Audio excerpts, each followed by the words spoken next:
WNBA player Brittney Griner is being detained in Russia. We will not stop hoping for the day when we can welcome her home safely. We are BG. Brittney Griner on her way home back to the United States. It's just a happy day for me and my family, so I'm gonna smile right now. I want to thank everyone. It feels so good to be here. Let's keep fighting to bring home every American still detained overseas.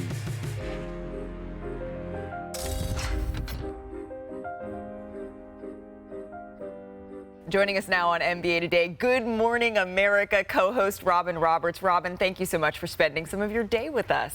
Always a pleasure, Malika. Thank you. Absolutely. So, Robin, you recently sat down with 9-time WNBA All-Star Brittney Griner, who, of course, was detained in Russia for 10 months. And it was actually Griner's first interview of this magnitude since she returned to the United States in December of 2022. What did she tell you about how her perspective on life really was altered by her unlawful imprisonment? She went there, Malika. She did not hold back. It's all part of her book that's coming out called Coming Home. And she goes into great detail about her detainment, about the conditions that she faced. But what I found interesting, she became emotional not when talking about these conditions that she said made her feel less than human. She got emotional when talking about the guilt that she still feels. Disappointing her family, her friends, her fans, knowing what people were saying about her and thinking about her. And you could just see that the hurt is still there with her. She's still carrying that guilt with her. But this is the first time, as I said, that she's really letting us in and letting us know what those almost 10 months were like for her in Russia. You mentioned the guilt, some of the feedback. You covered this, Robin, in real time like I did, and there was some feedback from some people who are understanding that mistakes happen, of course, but also a central conversation from some other people who say, how can someone forget that a marijuana cartridge or a hash oil was in their luggage? How did Brittney respond to those people? I asked her, I said, what do you say to those skeptics? And she said something to the effect of, hey, have you ever forgotten where your keys are? Have you ever looked for your glasses and they're on the top of your head? That these things happen. She did admit that her misstep, her miscalculation was far worse than saying you can't find your phone or your keys or your glasses. Right. But it was just something that she truly, I asked her, had she ever brought cannabis into Russia before? And she said no. And there was less than a gram, 0.7 of a gram of cannabis oil. So it was very apparent that it was something that was stuck in her bag. Usually her wife did the packing for her, and she would dump the bag and then pack, but it was the day after Valentine's, and she wanted to still let her wife feel it's Valentine's Day, and so she packed for herself. Again, not making excuses, but she's taking responsibility. She did plead guilty, and she said in part because she wanted to take responsibility. Yes, she made a mistake, and it was something that's very hard for a section of the public to accept. They're angry that she was the one that was able to come home and not Paul Whelan, but it wasn't. She wasn't at the negotiating table making that happen. And of course, she addresses that as well. A couple of really powerful moments, Robin, stood out to me. Brittney described feeling suicidal, feeling less than human when she was detained. What stuck with you most, or maybe surprised you most about your conversation with Brittney?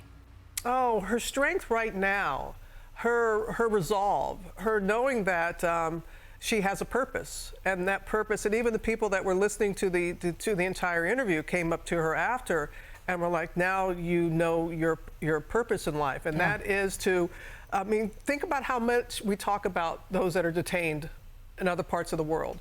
We talk about detainment. We talk about Paul Whelan.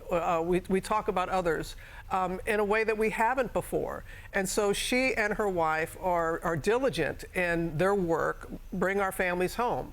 It's a campaign. It's an issue that they're fighting for. So to see that she's going to be defined more than just a basketball player at the end of the day.